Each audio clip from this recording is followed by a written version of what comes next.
പശ്ചിമേഷ്യയിൽ സമാധാന കരാർ ഉടനെന്ന് അമേരിക്കൻ പ്രസിഡന്റ് ഡൊണാൾഡ് ട്രംപ്. കരാർ ഈ ആഴ്ച തന്നെ ഉണ്ടാകുമെന്ന് ട്രംപിന്റെ അവകാശവാദം. അതേസമയം ചർച്ചകൾ വിജയിച്ചുവെന്ന ട്രംപിന്റെ അവകാശവാദം തള്ളി ഇറാൻ രംഗത്തെത്തി. പി ജെയിംസ് വിവരങ്ങൾ ചെയ്യുന്നു ഇന്റർനാഷണൽ. ജെയിംസ് സാർ, ഇവിടെ കാര്യങ്ങളൊക്കെ ഇറാൻ അംഗീകരിച്ചു, എല്ലാം ഓക്കെയാണ് എന്ന് പറയുകയും അങ്ങനെ ഒന്നും ഓക്കെ അല്ല, ഒരു ചർച്ച അംഗീകരിച്ചിട്ടില്ല എന്ന് ഇറാൻ അതിനെ ബ്ലണ്ടായി തള്ളിപ്പറയുകയും ചെയ്യുന്ന ആദ്യമായി കാണുന്നതല്ല. ഏറ്റവും ചുരുങ്ങി 1 ഡസൻ തവണ നമ്മൾ ഇതിനു മുമ്പ് കണ്ടതാണ്. അതുപോലെ തന്നെയാണോ ഇത്, അതോ ഇത് കുറച്ച് കാര്യമായിട്ടുള്ളതാണോ ജെയിംസ് സാർ?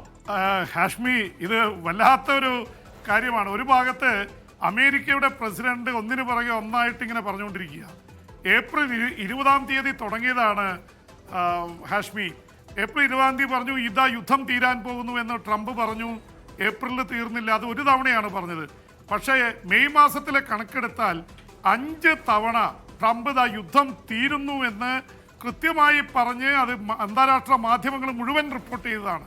ഇപ്പോൾ ഏറ്റവും അവസാനം ജൂൺ 11 ഇന്നലെ കയറി ട്രംപ് പറഞ്ഞിരിക്കുന്നു ഇതിനെക്കുറിച്ച് ഫൈനൽ സെറ്റിൽമെൻ്റ് ആയി എന്നാണ് പറഞ്ഞിരിക്കുന്നത്. അപ്പോൾ ഫൈനൽ സെറ്റിൽമെൻ്റ് ആയി കാര്യങ്ങൾ. പക്ഷേ ഇറാൻ പറയുന്നത്, ട്രംപ് പറയുന്നത് ശരിയല്ല, അങ്ങനെ ഫൈനൽ സെറ്റിൽമെൻ്റ് ആയിട്ടില്ല. കാരണം അതിനവർ പറയുന്നത് കുറേ കാര്യങ്ങളിൽ തീരുമാനമായിട്ടുണ്ട് എന്നുള്ളത് ശരിയാണ്. പ്രശ്നങ്ങൾ തീരുകയാണെങ്കിൽ ഹോർമോസ് കടലിടുക്ക് തുറക്കും, ഇറാന് മേൽ അമേരിക്ക കൊണ്ടുവന്നിരിക്കുന്ന ഉപരോധം അവസാനിക്കുമെന്നുള്ളതൊക്കെ ശരിയാണ്. പക്ഷേ ആണവ പരീക്ഷണം സംബന്ധിച്ച് സമ്പുഷ്ട യുറേനിയത്തിൻ്റെ കാര്യത്തിൽ തുടങ്ങിയിട്ടുള്ള കാര്യങ്ങളിലൊന്നും ഒത്തുതീർപ്പ് ആയിട്ടില്ല എന്ന് മാത്രമല്ല, റെഡ് ലൈൻ കടന്ന് ഞങ്ങൾ പോകാൻ തയ്യാറല്ല. ഒരു കാര്യം നമുക്ക് കരുതാവുന്നത്, ട്രംപ് എപ്പോഴും മുൻകൂട്ടി എറിയുന്ന ആളാണ്. എന്തൊക്കെയോ കാര്യങ്ങൾ നടക്കാൻ പോകുന്നുണ്ട്, അത് മുൻകൂട്ടി ട്രംപ് കയറി പ്രഖ്യാപിക്കുന്നു. ട്രംപിനെ എങ്ങനെയെങ്കിലും ഈ യുദ്ധം അവസാനിപ്പിക്കണം. നവംബറിൽ വരുന്ന അമേരിക്കൻ മിഡ് ടേം തെരഞ്ഞെടുപ്പിൽ ഇപ്പോൾ വല്ലാതെ പിറകിൽ നിൽക്കുകയാണ് ട്രംപ്. ട്രംപിൻ്റെ പാർട്ടിക്കാർ തന്നെ വലിയ രീതിയിൽ ചോദ്യം ചെയ്യുന്നു. റിപ്പബ്ലിക്കന്മാർ പറഞ്ഞു യുദ്ധം ഉണ്ടാവില്ല, അമേരിക്ക ഫസ്റ്റ് എന്ന് പറഞ്ഞാൽ വന്ന ഒരു പ്രസിഡന്റ് ഇപ്പോൾ അമേരിക്കയെ മുഴുവൻ യുദ്ധത്തിലാക്കിയിരിക്കുന്നു എന്ന തരത്തിലാണ് കാര്യങ്ങൾ എത്തിയിരിക്കുന്നത്. അപ്പോൾ അതുകൊണ്ട് തന്നെ ട്രംപിൻ്റെ അവകാശവാദം ഇറാൻ തള്ളിയിരിക്കുന്നു എന്ന് വിചാരിച്ച് ആകെയുള്ളൊരു പോസിറ്റീവായിട്ടുള്ളൊരു കാര്യം എന്ന് പറയുന്നത്, ഇന്നലെ രാത്രി അത് കൃത്യമായിട്ട് പറഞ്ഞിരുന്നു, ഞങ്ങൾ വലിയ ആക്രമണം നടത്തുമെന്ന് ട്രംപ് പറഞ്ഞിരുന്നു.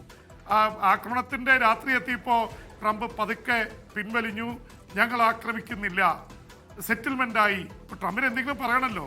പക്ഷേ ഇറാൻ ഇപ്പോഴും ആ തരത്തിൽ നിൽക്കുകയാണ്. അതിൽ ഏറ്റവും സങ്കടകരമായിട്ടുള്ളൊരു കാര്യം, 3 കപ്പലുകൾക്ക് നേരെ അമേരിക്കയുടെ ആക്രമണം നടന്നു. ആ 3 കപ്പലുകളിലും ഇന്ത്യൻ ജീവനക്കാരുണ്ടായിരുന്നു. ബുധനാഴ്ച ആക്രമിക്കപ്പെട്ട കപ്പലിലെ 3 പേർ കൊല്ലപ്പെട്ടു എന്നുള്ളത് ഇന്ത്യക്കാരാണ്. നിരവധി പേർക്ക് പരിക്കേറ്റിരുന്നു, 24 പേരുണ്ടായിരുന്നു. അവരെയൊക്കെ പിന്നീട് ഒമാനിലെ കപ്പലെത്തി രക്ഷിച്ചു. എന്തായാലും ഇന്ത്യ ഇതിൽ അതിശക്തമായ പ്രതിഷേധം അമേരിക്ക അറിയിച്ചിട്ടുണ്ട്. ഇറാന്റെ ആക്രമണത്തിൽ നേരത്തെ ഒരു ഇന്ത്യക്കാരൻ കൊല്ലപ്പെട്ടത് കുവൈറ്റിലാണ്, കുവൈറ്റിലെ അന്താരാഷ്ട്ര വിമാനത്താവളത്തിലാണ്. ഇപ്പോൾ ഇന്ത്യക്ക് അതിൽ വലിയ പരിക്ക് പറ്റുന്നു എന്നുള്ളത് കൂടി വളരെ യാഥാർത്ഥ്യമാണ്. ഇന്ത്യ നട്ടെല്ലോടെ ഇതിൽ പ്രതികരിക്കേണ്ട സമയം അതിക്രമിച്ചു എന്നുള്ള നിരീക്ഷണമാണ് വന്നുകൊണ്ടിരിക്കുന്നത്. Hashmi, thank you James sir. എന്തായാലും ഇപ്പം കരാർ, ഇപ്പം യുദ്ധം അവസാനിക്കാൻ പോകുന്നു എന്ന് ട്രംപ് പറയുന്നതും അങ്ങനെ ഒന്നും ഉണ്ടായിട്ടില്ല എന്ന് ഇറാൻ പറയുന്നതും ചുരുങ്ങി 40 തവണ 40 ടൈംസ്. അപ്പോൾ അതിനപ്പുറം എന്തെങ്കിലും ഉണ്ടോ എന്ന കാര്യം നമുക്കറിയില്ല.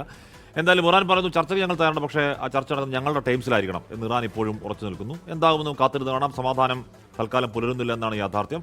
എന്ന് പറയുമ്പോഴും ജെയിംസ് സാർ പറയുന്നത് പോലെ അതിലെ പോസിറ്റീവ് മാത്രം നമുക്ക് എടുക്കാം. സമാധാനം പുലരട്ടെ.